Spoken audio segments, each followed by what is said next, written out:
Hello mats, आप celluloid paradise में हैं और आज मैं आपको स्लीपी हॉलो के बारे में बताऊंगा। आप इमेजिन कीजिए कि एक घोड़े पर एक आदमी बैठा हुआ है और उसके दोनों हाथों में तलवार है और वो आपकी तरफ बढ़ रहा है आपको मारने के लिए, और उस आदमी का सर भी नहीं है। एक बिना सर का घुड़सवार आपको मारने आ रहा है, तो आपको कैसा लगेगा? यही कहानी है स्लीपी हॉलो की। स्लीपी हॉलो नेदरलैंड्स का एक गाँव है जहाँ पर एक हेडलेस हॉर्समैन सीरियल किलिंग करता है। तो आइए जानते हैं स्लीपी हॉलो के बारे में। लेकिन उससे पहले अगर आप मेरे चैनल पर नए हैं तो मेरे चैनल सेलुलॉइड पैराडाइज को प्लीज जरूर सब्सक्राइब करें, तो आप लोगों का वक्त जरा भी बर्बाद नहीं करते हुए और आप लोगों को एक स्पॉइलर अलर्ट देते हुए वीडियो को आगे बढ़ाते हैं। स्लीपी हॉलो 1999 की मूवी है। जॉनी डेप है इस मूवी में। इसको एक गॉथिक हॉरर सुपरनैचुरल फिल्म कहा गया है, लेकिन मैं इसको एक तरह से हॉरर कॉमेडी भी कहना चाहूंगा क्योंकि इसमें थोड़े बहुत कॉमेडी भी है। उस जमाने में शायद हॉरर कॉमेडी नहीं कहा गया था, लेकिन ये एक तरह से हॉरर कॉमेडी भी है। जॉनी डेप इस मूवी में हल्की फुल्की कॉमेडी करते हुए नजर आते हैं। मोस्टली मूवी हॉरर और सुपरनैचुरल इवेंट से ही जुड़ी हुई है। मूवी लूजली एक शॉर्ट स्टोरी पर बेस है। उस स्टोरी का टाइटल था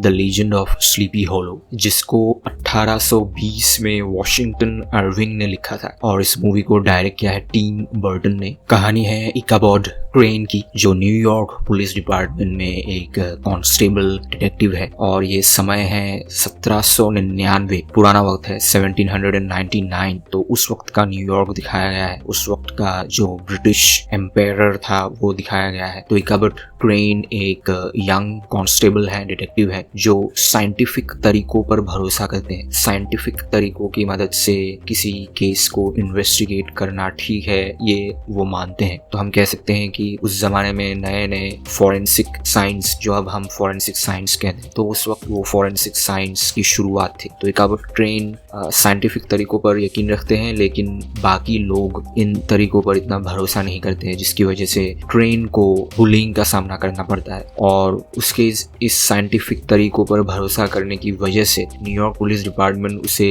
स्लीपी हॉलो भेज देती है। स्लीपी हॉलो एक डच विलेज है, नेदरलैंड का एक गांव है, जहां पर सिलसिलेवार तरीके से मर्डर्स होते हैं, और उन मर्डर्स का इन्वेस्टिगेशन करने के लिए इकाबॉड क्रेन को भेजा जाता है। एक तरह से क्रेन को चैलेंज दिया जाता है कि तुम उन मिस्टीरियस खून का पता लगाओ अपने साइंटिफिक तरीकों से। उस वक्त डच साम्राज्य भी शायद ब्रिटिश के अंदर ही आता था, और ब्रिटिश के अंदर ही न्यूयॉर्क भी आता था, लेकिन अमेरिका ने रिवोल्यूशनरी वॉर करके ब्रिटिश से आज़ादी हासिल की थी। तो डच विलेज स्लीपी हॉलो में इकाबॉड क्रेन पहुंचता है, और उसे पता चलता है कि वहाँ के एक खानदानी रईस बाप बेटे के जोड़ी को मार दिया गया है और एक विधवा औरत को मार दिया गया है। क्रेन इन मर्डर्स को एक रेगुलर मर्डर की तरह सोच रहा था, लेकिन उसे बहुत डर तब लगता है जब उसे पता चलता है कि इन विक्टिम्स के सर को धड़ से अलग कर दिया गया है, और ये सर कहीं नहीं है, सर गायब हो गए। तो खूनी ने सर उड़ाने के बाद अपने साथ सर को ले गए। ये सुनते ही क्रेन की काफी फट जाती है, लेकिन फिर भी वो खुद को संभालता है और ये डिसीजन लेता है कि वो इस केस को आगे इन्वेस्टिगेट करेगा। तो गांव के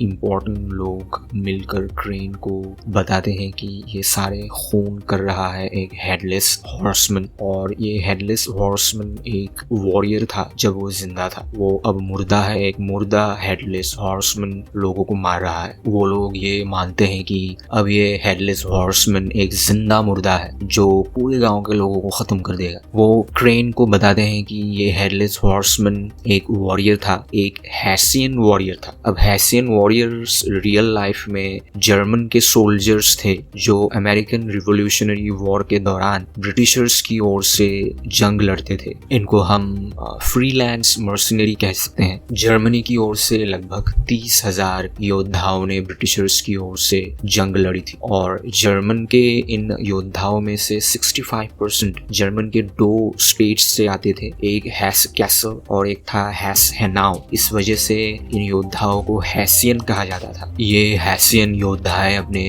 डिसिप्लिन और मार्शियल स्किल्स की वजह से काफी जाने जाते थे और माने जाते थे। तो स्लीपी हॉलो की कहानी ये है कि इन्हीं हैसियन योद्धाओं में से एक काबिल योद्धा अब जिंदा मुर्दा है, जिसका सर काट दिया गया था आखिर में जंग में, और अब वो अपने कटे हुए सर को ढूंढ रहा है, और इसलिए वो एक तरह से लोगों को मार मारता फिर रहा है। क्रेन अपना इन्वेस्टिगेशन धीरे धीरे शुरू करता है और मूवी जैसे जैसे आगे बढ़ती है धीरे धीरे आपको इस मूवी में सुपरनैचुरल थिंग्स भी दिखाई देते हैं। डीमंस, विच, मैजिक ये सब दिखाई देने लगते हैं और साइंटिफिक तरीकों से क्रेन इन्वेस्टिगेशन जारी रखता है। और इस मूवी में सुपरनैचुरल और ह्यूमन और साइंस का एक मिक्सचर देखने को मिलता है। मूवी की मिस्ट्री काफी अच्छी है। आप कंफ्यूजन में रहते हैं कि सच में एक जिंदा मुर्दा लोगों को मार रहा है या कोई और इस हेडलेस हॉर्समैन का डर पैदा करने की कोशिश कर रहा है। अगर कोई इंसान ये सब कर रहा है तो कैसे कर रहा है, तो काफी सारे सवाल